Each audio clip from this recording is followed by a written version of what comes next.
starting with my guy, Edgar Carter, over on the YouTube channel. Sorry, I haven't been on the streams lately. Life has been busy. However, the question is very simple. What is your take on the Notre Dame situation?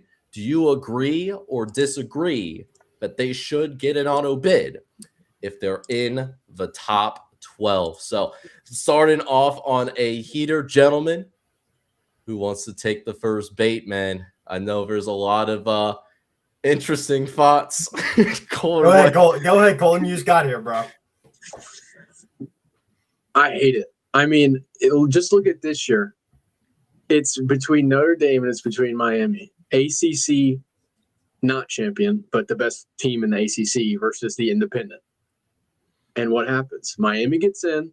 It was questionable at the time. You know, should the head-to-head matter? I say yes. But Miami gets in. They make it to the national title game. And in this system, this new system, that wouldn't be the case. They weren't a Power 4 champion. Notre Dame was top 12, but they would get in this scenario, whereas a team like Miami would be left out. I just feel like there's no place for favoritism in this setup. I mean, in that case, every team shouldn't be in a conference, because if you finish top 12 and you're BYU, you automatically get taken out if Notre Dame is in it. So what would that incentivize me to, one, be in a conference, two, win a conference championship? It just doesn't make any sense for the Notre Dame aspect of it, but we can continue. Yeah, and I think like something that really needs to be said as well is, Notre Dame really in the past 30 to 60 days since the announcement of the initial playoff field back when we had selection day in early December, they really lost a lot of that sympathy, because I think in the aggregate, I think it does make sense having Notre Dame in behind Miami, and Miami getting that lean in because of the fact that those two teams did meet up on a field. But the way in which it happened, where going into conference championship weekend, if you remember, you're talking about a Notre Dame team who didn't play in conference championship weekend, was ahead of Miami. And Miami didn't play in the ACC title game either because the tiebreakers just did not work out in their favor. So the fact that both of those teams didn't play and Miami still slid up ahead of Notre Dame, I understand Notre Dame fans being pretty upset about that whole situation, but then at the same time, not only going out, talking about how you got screwed over, which I'm sure like every coach in that position would have done the exact same thing. But then you're talking about you go ahead and skip the bowl game, the famed Pop-Tarts Bowl, the audacity of these people, and Marcus Freeman's from my hometown, so I speak very highly of Marcus Freeman, but in that moment, like, you're talking about the Pop-Tarts Bowl, one of the darlings of this sport, and you're saying no to that darling. And then what happened here in terms of having Notre Dame having this clause in where Notre Dame automatically gets into the top 12, just disgusting stuff, just borderline criminal behavior. The biggest thing for me is the biggest question in the first 2 years of the 12-team playoff has been teams on the bubble, teams on the edge of getting in. This just solidifies that there will be more teams left on the bubble of the playoff when it comes to Selection Sunday. You're automatically giving a spot to Notre Dame if they're in the top 12. So that's one, along with the 5 highest ranked conference champions. So you're already halfway at the field. You're already halfway to the 12. So the thing for me is it screws a lot of teams that are on the bubble. It ruins, underdog stories that we've seen throughout the past few seasons. Namely, like, what if an Indiana was on the bubble and didn't make the playoff? Vanderbilt's been on the come up the last few years. For example, Kentucky under Will Stein in year one, if they make a huge jump and they're on the bubble, do they get screwed out of it? Like, that's the biggest thing for me. I completely agree. It's blasphemy that we're even giving a team an automatic spot in the playoff if you're not in a conference. I'm all for the conference champions getting a spot in the playoff. I don't think they should all get first round byes like it was this past season, but they at least get a spot in the tournament. It's blasphemy. I think Notre Dame should just cough it up, join a conference already, to be honest, I get it why they don't, because of the revenue and the funding that they get from being an independent. All the money that they get based from football goes straight back to the university. They don't have to pay it, lump sum to their to a conference. So I hate it. I'm pretty sure we're all aligned on that, but yeah, it screws a lot of teams you're going to see on the bubble going forward. What I don't understand is what the motivation is by the committee to just be like, you know what, this year it seems like we got it figured out. Let's just change it up. Like, what is I understand they're not happy that 2 G5 teams got in, but we're talking about something that's like a 1 in 10,000 chance of happening next year. Like, the fact that it happened this year is one thing. Like, sure, James Madison, Tulane, that's because Duke at 7-5 won the ACC. That's not going to happen every year. So they saw that. They were scared, honestly, which is probably why Miami got in, that the ACC wouldn't get in at all and had to, oh, sorry, Notre Dame, join a conference maybe. Now that's out the window. Miami maybe got a little favoritism over Notre Dame this year. I'd argue the system made more sense because you're just straight seeding, first of all. There's no, like, auto bids, or I guess auto placement. There are still auto bids, but it's top 5 champions. If you're going to do that, just leave it be. I feel like this was the best year. I mean, we've seen 2 years of the 12-team format, but of the 2 years, this was by far the best year of the playoff. 2024, the first whole round of the playoff arguably was pretty bad. And from then on, a couple games even were pretty bad. It got better. But this year was, I mean, Indiana kind of carried a little bit. That wasn't a competitive game against Alabama. But I mean, who didn't like seeing Indiana give BTA to Alabama? Who didn't like that? Every single game was more watchable this year in the playoff than it was last year. And I feel like we're kind of taking a step backward by saying, okay, well, it's going to be every Power 4 conference champion regardless, and then the highest Group of 5 conference champion. On its surface, nothing really wrong with that. It's just I don't understand why we're so quick to make changes when it seemed like, it worked last year. I don't get it.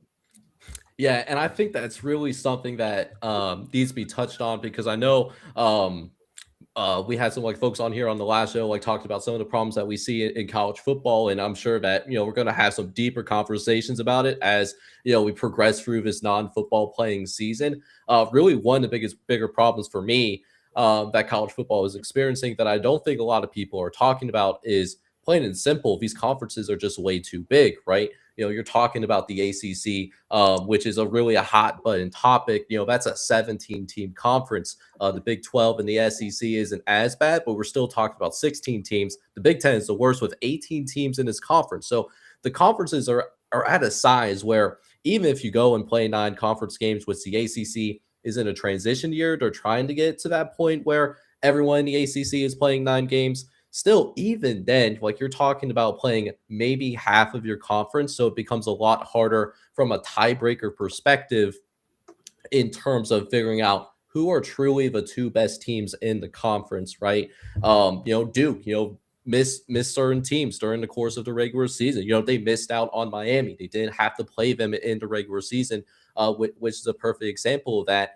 And so because these conferences are so big, and because of the fact that the tiebreakers are so convoluted as well, it helped create that situation. Because if it was Miami and Virginia in the title game instead of Duke in the title game and winning, we're not even talking about a second team in the college football playoff from the G5. It would have just been Tulane, and it is what it is at that point. But one thing that I also think about just in terms of the Notre Dame situation is I think about UConn football. I think UConn football also has a right to sit there and ask themselves, listen, if Notre Dame's going to get this treatment because they're an independent and they're not going to get a path to securing one of the automatic bids because they're not in the conference, where is that same energy for UConn? We're a football independent. We don't have a pathway to get to a conference title. Where is our do we get those same rules as well, or does it apply because of our football branding? It's just something that I really thought about that I think does get put on the back burner a little bit. That's a fair point. I mean, yeah, I didn't think about that either. UConn's a good school. They were, in my ranking, they were in the top 25 by the end of or before the postseason. I mean, we've seen crazier things. They could be top 12. And in that case, is it just Notre Dame? Does Notre Dame have their own rule where it's, hey, Notre Dame will get in if they're top 12? In which case, it's a little fishy, don't we think? Right. And it wouldn't even be as bad if you make a rule where it is, okay, anyone that's a football independent, if you get into the top 12, that will be your quote unquote automatic bid. But from what I've seen, it's only Notre Dame that it has applied to, not a UConn. And UConn, it is on the rise. So, if they could put together a season where, they get to that 11-1, 12-0 type of season, they could approach that top 12 threshold that would be required to be in that legitimate conversation. So definitely feels like a little bit of favoritism for sure. But what's really crazy to think about as well, and I definitely want to throw this graphic up because I, want to make sure to really drive it home. So if we were to have the exact same results as we did this year, have it apply for next season. So Notre Dame, we talked about them a lot, but then Duke as well. Duke would get in over an 11-1 James Madison, which understand about the strength of schedule conversations that were had about James Madison and Tulane. But at the same time, I feel that it's really disingenuous to go out here, go put together 11-1 record. That is extremely hard to do in today's era of college football. To go 11-1 and to not be considered for a playoff spot, that's crazy to me. Yeah, I mean, another thing that we're not considering here, I think it puts a lot more pressure on teams to go and win their conference, which last time I checked is not a given. It's not the easiest thing to do. So it puts a lot more pressure on those teams that, again, are on the bubble. You might as well just go and win your conference, get an automatic spot in the dance, and then call it what it is. Because, again, you're already filling up 6 spots by the time you consider Notre Dame in the 5 highest ranked conference champs. So you might as well, go and win your conference. Puts a lot more pressure on these teams that, don't really have a, fair chance to make the playoff at the end of the day, unless they do win their conference. So, I mean, there's a lot of things that are wrong with this, in my opinion, but I mean, we can't break them all down tonight, but I was going to preface, how much time do we want to spend on this? Because literally we could talk about this probably the whole show with how, astronomically dumb this is. But, I'm not the host. Yeah. So. No, I mean, it's something that I know that we could probably have its own show in terms of everything that's wrong with college football right about now. I know this in particular. Because like Colton said, we're talking about a 1 in 100 chance. That's being generous. That what we saw happen did end up happening. So it's crazy. It is just is wild. But it is what it is. But on the bright side, at the very least, we did not have an expansion on the CFP. We are at least going to remain at 12 teams. Is it because the SEC in the Big Ten? Was it because they couldn't agree? Probably. And that probably played a little bit more of a role than maybe these conference commissioners actually having the best interest in the sport at hand. But at least we still have a 12-team playoff, which I think as of right now, I think from what we've seen, I think 12 teams, that is the perfect size in terms of our CFP, at least as of right now. Yeah, I mean, Colin said it earlier. Why we're 2 years into the 12-team playoff? Why are we going and trying to expand it or make it smaller? Pause, but why are we trying? We only have 2 years of a sample size. Let's see how it goes for the next 5 years, for example, and then let's make a decision. You have 2 data points. That doesn't really seem like an informed decision to me.